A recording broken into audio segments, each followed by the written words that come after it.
Hello and welcome to another tutorial. In this tutorial I'm going to discuss polynomials, which are a very fundamental type of algebraic construct in math.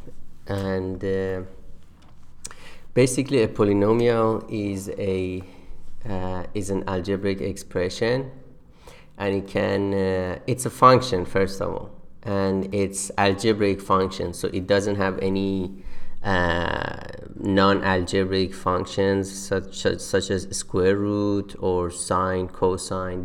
It's just a purely algebraic function, which means it's just a power, some variable to some power, and it could take one variable or more than one variable. It could be multivariable. Here I just focus on single variable implementation, and this is the general format of a polynomial, a very basic algebraic construct. And we typically, just like a function, we typically put the variable in parentheses, and the name of the polynomial or the identifier is typically one letter, and the most commonly used letters are P and Q or R, S. These type of letters are usually used for polynomials. So P is the most common one, and then we typically write the polynomial in a sorted fashion. It could be either from the highest degree to the lowest degree, which is 0, or in reverse, from the lowest degree to the highest degree. Okay. Now x is a variable, and the values of x determine the domain of this polynomial function, and the domain of the input variable we can consider it to be real numbers, and more generally it could be a complex number.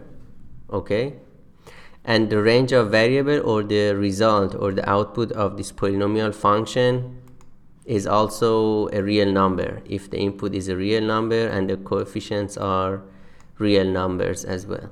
And in more general cases, the coefficients could be complex, the variable could be complex, and therefore the output or the value of the function or the range of the outputs can also end up being complex. However, the only thing that doesn't change for both real and complex numbers is the degree of polynomial. Now the degree is the highest power that is used in the polynomial, and the lowest power is for the constant term, which is a 0 power, right? 0 and then 1 and then 2 all the way to n minus 2, n minus 1 and n. Okay, so the highest degree of the power is the highest power in the polynomial is the degree, and the constraint here is that degree can only be a non-negative value. So degree cannot be -1, -2, -3. If you look more into the advanced math, and especially for complex functions, complex polynomials, actually it's possible to define the polynomial with negative powers as well. But right now we just stick with this standard definition that the degree or all the powers in the polynomial for each term cannot be a negative number. So it starts from 0, which is the constant term, and the meaning of the constant term is that if I put the variable to 0, x equals 0, all these terms are 0 except for the constant term. So the constant term is basically the value of the polynomial at 0. Okay, and all the powers here are integers, non-negative, so it starts from 0 and then 1, 2, 3, n minus 2, n minus 1 and n. Okay, so the lowest possible degree of the polynomial is 0. Let's stick to this definition. And as I mentioned, n here, the highest power in the polynomial, is called the degree of the polynomial, and we typically have some coefficients in the polynomial that could be real or complex, and usually if the identifier of the polynomial is p, we denote the coefficients by p sub n, p sub n, p sub n minus 1, p sub n minus 2, p1, p0. But here I just put a sub n, a sub n minus 1 all the way to a0. but the typical convention is that use the identifier for the coefficients as well. So p sub n minus 1. Now, what is the fundamental theorem of algebra? So the fundamental theorem of algebra is about the roots of a polynomial, which is also directly related to how we can factorize this polynomial. And factorizing a polynomial is just writing the polynomial in the way of multiplication of some polynomials with a degree of 1. So a polynomial of degree n has maximum n real roots. So real is the key word here. Has maximum n real roots or exactly n complex roots. So the exactly here is the key word. Exactly n complex roots. If all the coefficients are real, if all the coefficients of the polynomial are real numbers, then these complex roots come in the form of pairs of complex conjugates. So if all the coefficients are real, if I have a root as 1 minus j, one of the other roots should be 1 plus j, pairs of complex conjugates. But if we're just looking for the real roots, we cannot have more than n real roots. And having exactly n real roots is not guaranteed. The only thing that we can say is that there's only a maximum number of n real roots. It could be that none of the roots are real. It could be that all the roots are real. It could be that some of the roots are equal to each other, which is called the multiplicity of the roots. So multiplicity of the roots is that how many times a root is repeated. Okay? Alright, this is a screenshot of the Wikipedia page for the fundamental theorem of algebra. So as I mentioned, for the fundamental theorem of algebra, it just says that a polynomial of degree n has exactly n complex roots. If all the coefficients are real, the complex roots come in the form of pairs of complex conjugates. And this translates into the maximum number of n real roots. So if we're just looking at real roots, we cannot have more than n real roots. So the fundamental theorem of algebra states that every non-constant single variable polynomial with complex coefficients has at least one complex root. This includes polynomials with real coefficients, since every real number can be considered a complex number with its imaginary part equal to 0. Alright? And then equivalently, by definition, the theorem states that the field of complex numbers is algebraically closed. And then another description of this fundamental theorem is that the theorem is also states the following: every non-zero single variable degree n polynomial with complex coefficients has counted with multiplicity exactly n complex roots. So exactly n complex roots including the multiplicity of the roots. So some roots may repeat themselves. For example, if my polynomial is x squared minus 2x plus 1, this is just x minus 1 squared, and the roots are just x minus 1 and x are just 1 and 1. We have two roots, but they just are identical. They repeat themselves. So we have a root of 1 with a multiplicity of 2, or we have two identical roots. Okay? Alright, so if we want to implement the construct of polynomials in Java, we have to define it as an object, as a class, because Java compiler by definition or by itself doesn't have any implementation of polynomials as an object. Okay, so what do we need to know? So in order to construct a polynomial, a single variable, we can just so basically the coefficients of a polynomial is the identity of the polynomial, right?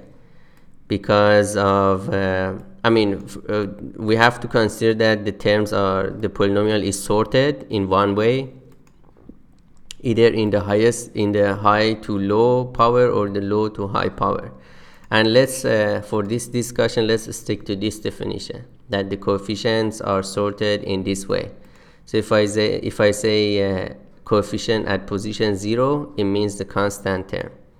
If I say coefficient at position n, it means the highest degree coefficient. Okay, so we construct a polynomial with by giving it an array of real or complex numbers. If the degree is n, the size of this array in general is n plus 1, right?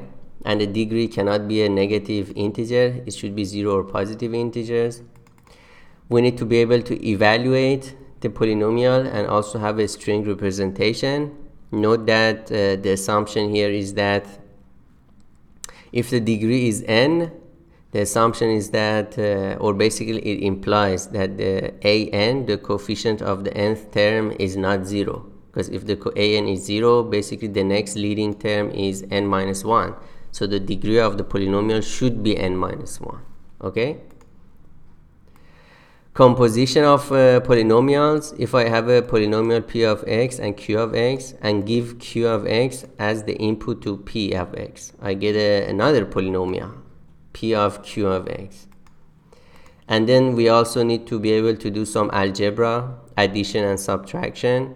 The addition or subtraction of two polynomials is always a polynomial, so we should be able to calculate it. Multiplication of two polynomials is also a polynomial. But for the division, it's a bit more complicated, because the division of two polynomials is not necessarily a polynomial. So basically the idea is that we have a fundamental theorem of division, which says that p over q is just some quotient s of x plus some remainder r of x. So p over q is s plus r divided by q. So x is a polynomial, but the rest is some polynomial divided by q, and r is called the remainder. And the theorem is that the degree of remainder is less than the degree of q. Okay, only when r is equal to 0 we can say that the division is also a polynomial. But in general it's called a rational type. P over q, a rational, is basically a fractional function that the numerator and denominator are just polynomials. So the division in general should return a rational object instead of polynomial object. The other functionalities are derivative of a polynomial, and it's always a polynomial. And the fundamental property is that the degree of the derivative is one unit less than the degree of polynomial, except if the polynomial is a constant. Then the degree is 0, the degree of polynomial is 0, and then the degree of derivative is also 0, because the derivative of a constant is 0, again a constant. Remember that the degree of polynomial cannot be negative. So if the degree of polynomial is 0, the degree of the derivative is also 0, because they're both constant numbers. Integral of p of x is a function of basically s, such that s prime is p. Therefore the degree of s is 1 unit more than the degree of p, right? When we integrate a polynomial, we again get a polynomial whose degree is increased by 1. And then finally the roots or zeros of a polynomial, p of x equals 0, the roots or the zeros of this polynomial. They could either be real or in general complex numbers. Even if the coefficients are real, so I'm going to write it here. So even if the coefficients are real,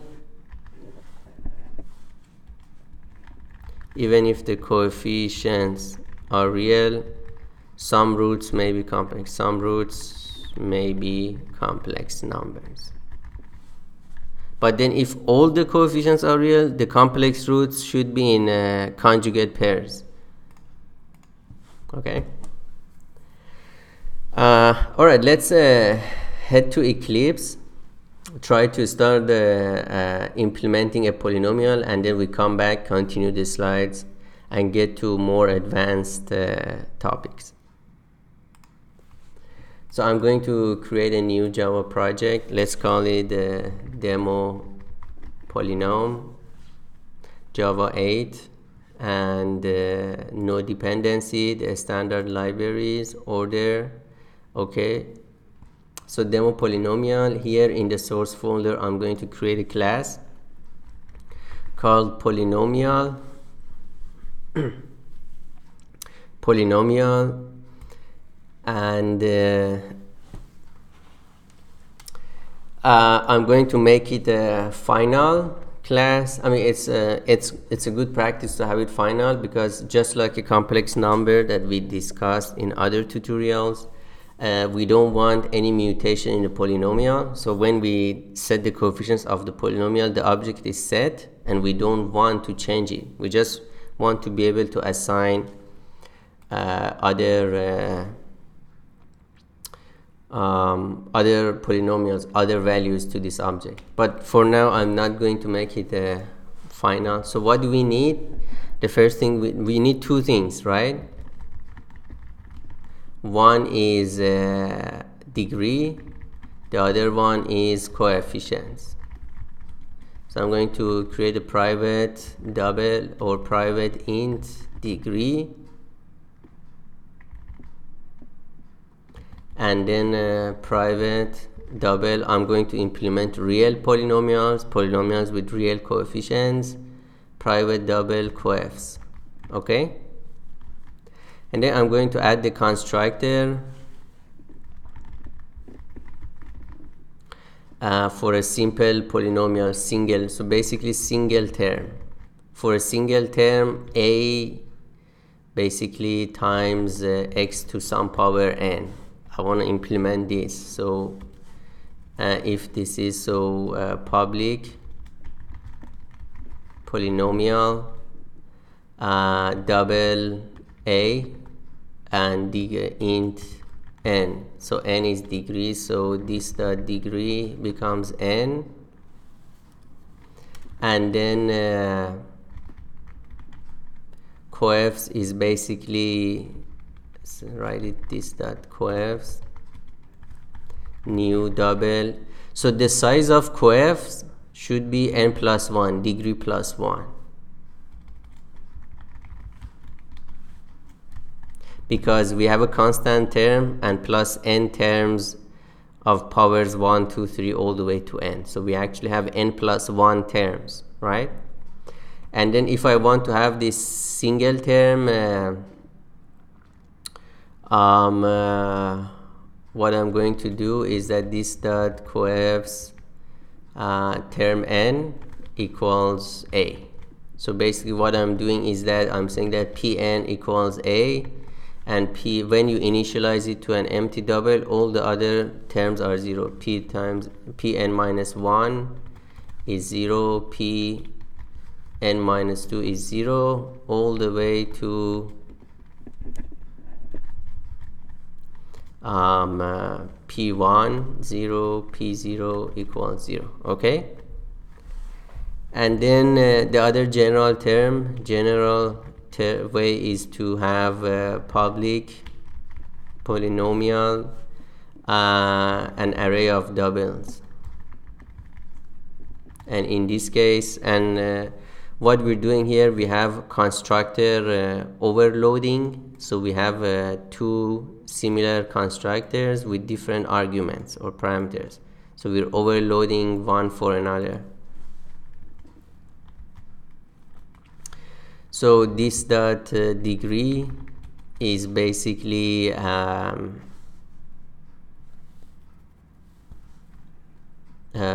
coefs dot len plus 1,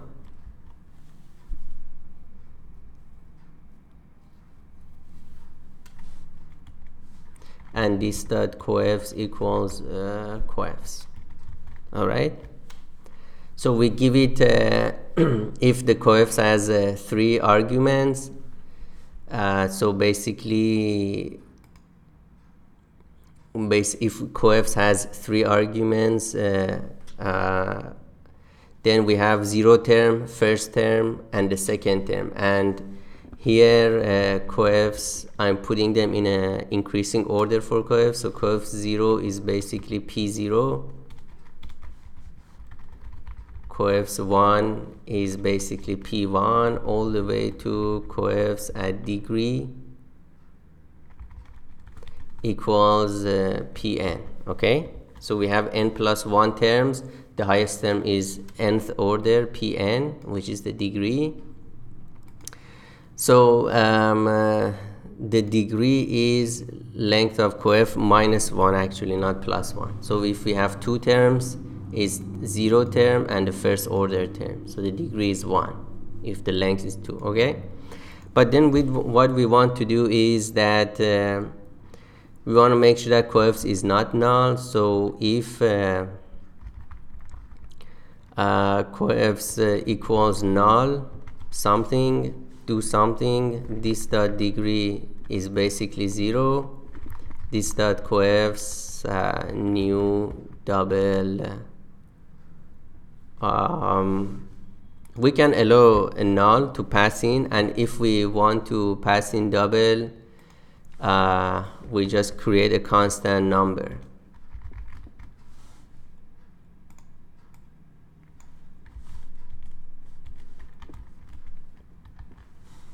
Okay,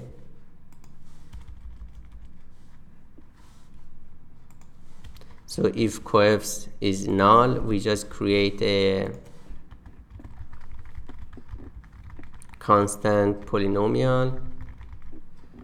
P of x equals just some P0, some number, and it's basically 0. So if we pass null, we just create a 0 polynomial.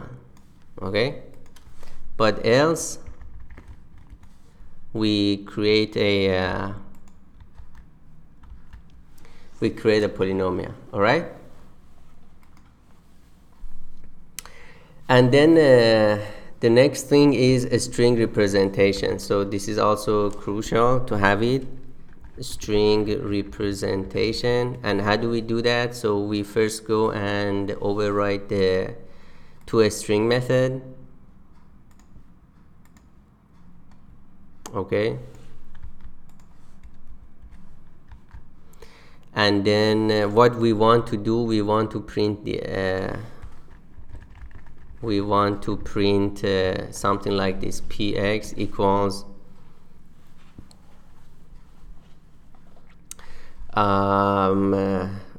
from highest degree to lowest degree. So Pn, so coefs n or coefs degree times xn plus coefs n minus 1 times x to the power of n minus 1 all the way coefs 1 times x plus coefs 0.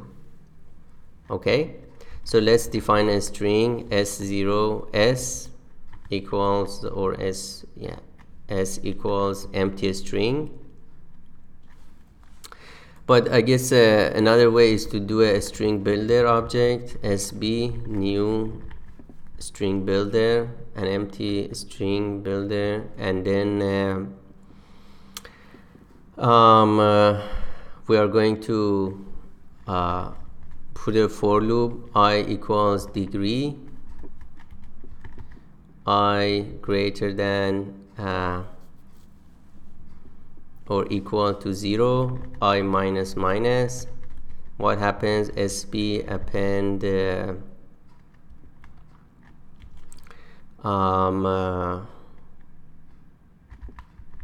coefs I. So it starts from degree and I is int. For int I equals 0.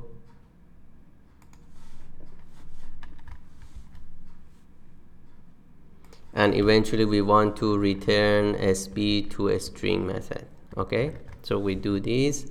So we append coef, and then append basically some star, or we can just put a space here, x to some power, and then append basically I, okay, and then so we want to also add the plus at each loop. So we start from the first highest sticky term, also add a plus, sb append plus, and but then when we get to the first I1 we also add the plus, but for the 0th term we don't add the plus, so we put the sb dot append coefs 0. So I don't add the 0th term in the loop, I add it outside the loop so that I don't have a plus sign attached to it. Now the problem here is that now these are double values, so when we print it to the console we will see a lot of digits. So let's try it. So new class test polynomial, and I want to have a main method here, and let's create a polynomial p1 equals new polynomial, and I want to pass null to it, and then system.out.println p1. All right, let's see what happens. We get 0. Okay, now let's define a array of coefs, and let's initialize it right when we define it with values. Java allows the initialization, so 2 1, or maybe 1 2 1, and then we pass coefs. We have 1x squared plus 2x plus 1. Okay,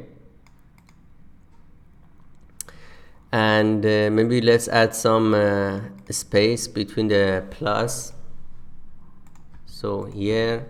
And also the other thing is that if the power is 1, basically we don't want to append the I, so right, so what we want to do here is put an if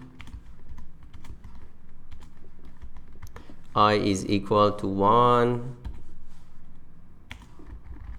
yeah, so if I is equal to 1, basically we don't append I, and we don't do this, and else we append this, and then okay, x squared 2 times x plus 1. Okay, this works, but the problem is that if I have 2 over 3, what happens here is that okay, I have to make it double.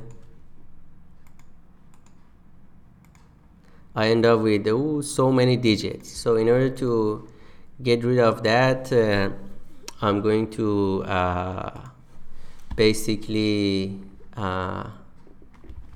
string s here is a string dot format, and I'm going to have basically %.4. So I'm going to have this coefs convert it to basically only 4 digits of accuracy.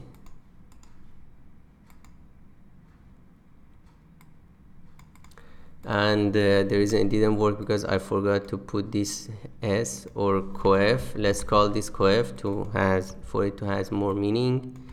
Okay, the same thing here, so we have to do the 0th term also here, cos 0, and then or we could just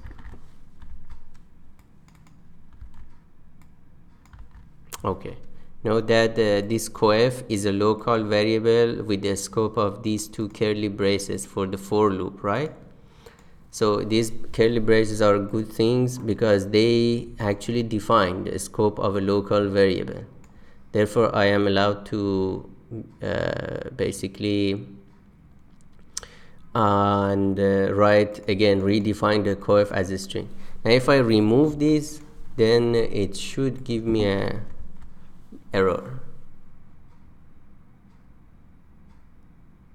and that's because the for loop recalls these curly braces because it has more than one line. Okay, so now with this we are going to have 4 digits for each coefficient. Let's see.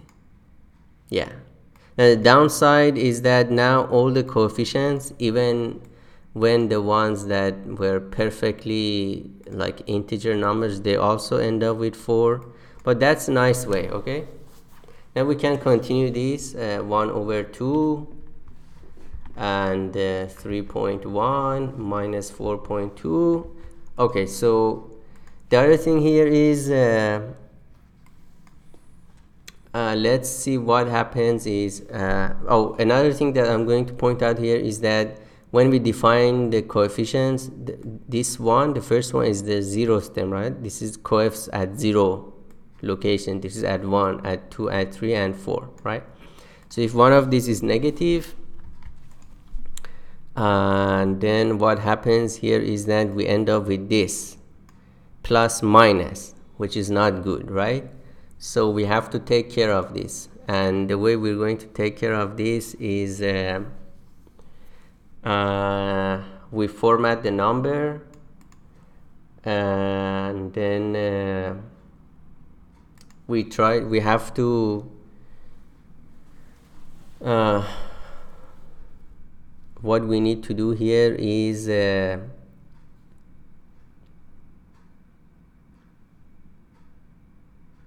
basically look at the sign, because this plus sign, and in order to do that I'm just going to write a private string get sign of a double value, double x.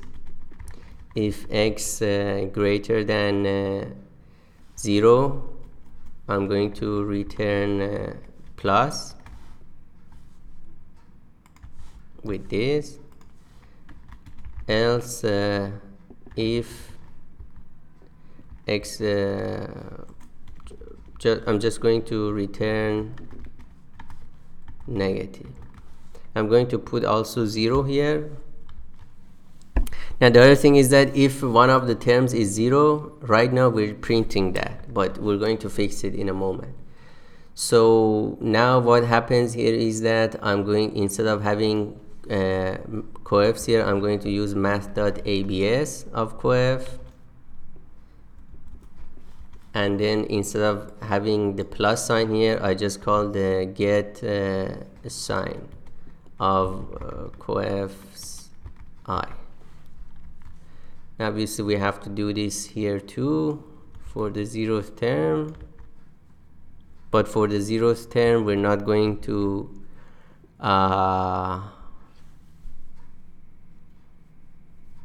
okay, there is a problem here because this plus sign coefs I minus 1, right?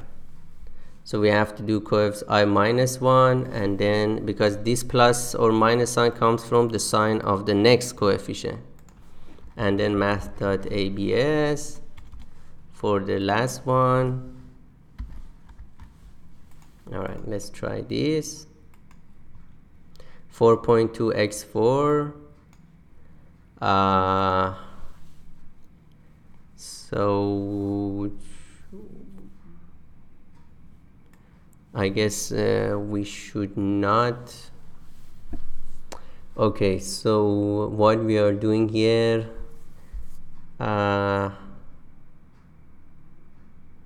right, but for the first one this doesn't work, for the other ones it works, right? So this one it works for the first or the highest degree, this didn't work. So we are going to put this out basically.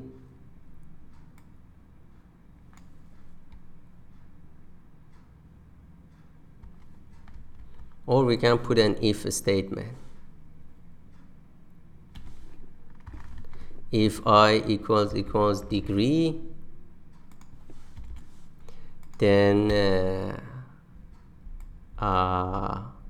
we're going to define coef as the regular value, not the absolute value, and else we're going to define coef as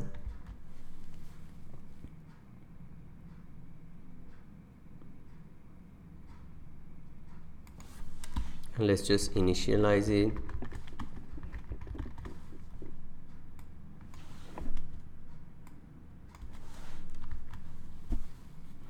So if we have the highest term, we want to keep its sign, so we're going to convert it directly, format it directly, and otherwise we get the absolute value, and the sign of the term is determined from the previous term.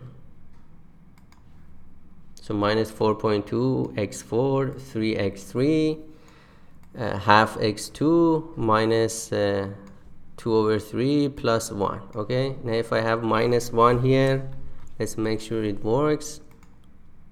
Minus 1, minus, plus, and if every term is minus, this should work still. Minus 4.2 x4, minus 3.1 x3, minus 0.5 x2, minus 6.6667 x, minus 1. Okay, so having a formatted string with only 4 digits of f, so f means floating point when you format a string, and we will get to the this kind of formatting later on in the course, but for now just learn that this is a type of formatting for strings, and if you use D, it means decimal or integer values. If I put a negative sign here, I'm not sure it works, but I remember that there is a flag for how many. No, it doesn't work. I have to put like 5. If it's for right or left alignment, how many spaces to put it. Right now there is no left alignment, right? But if I put 5, it should add 5 spaces.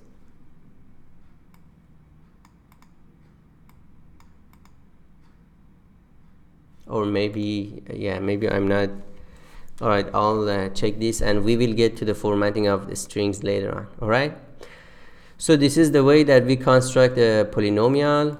All right, and we can define the polynomial either as a simple term axn, and this has its uses. We will see the use of this kind of construction later on when we do the composition.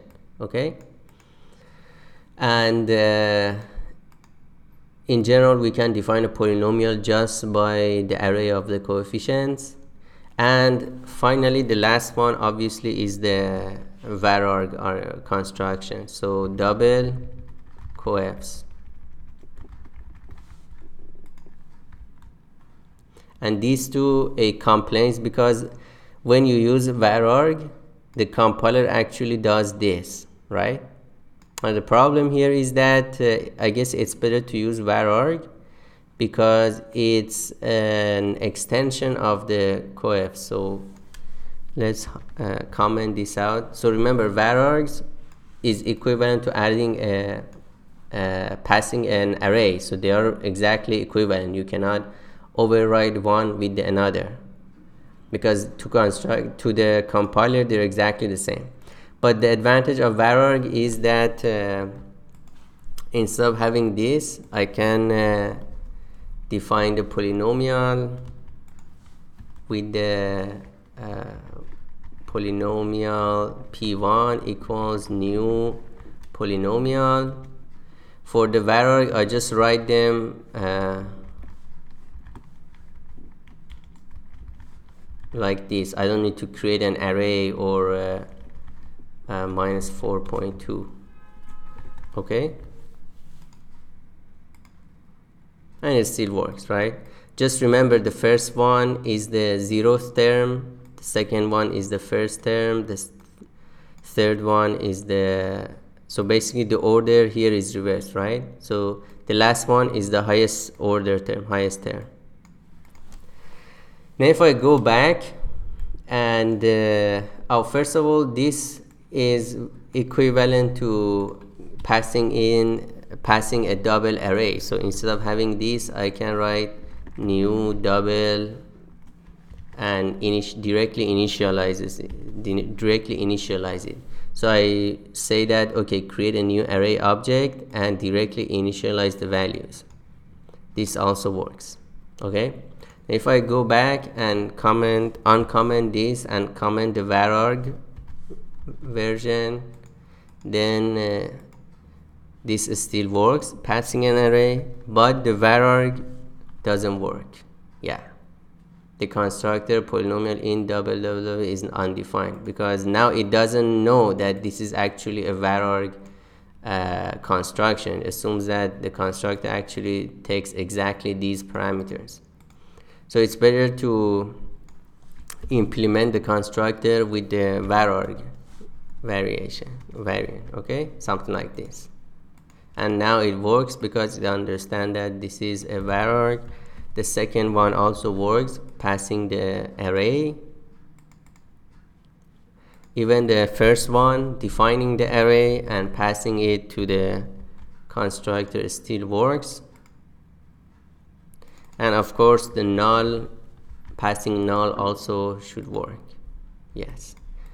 Alright, this was the basic idea of creating object of type polynomial and having a string representation for the polynomial from the highest order to the lowest order, and making it look nice. So taking care of the plus and minus coefficients, plus and minus terms that appear in the string when we have positive or negative coefficients, and also not writing the x to the power of 1 when the degree of 1 we don't want to write it. So in the next tutorials, I am going to implement the numeric methods and algebraic methods for the polynomial. We're going to implement operator overloading for polynomials and root finding and other related methods. Thank you, and see you in the next video.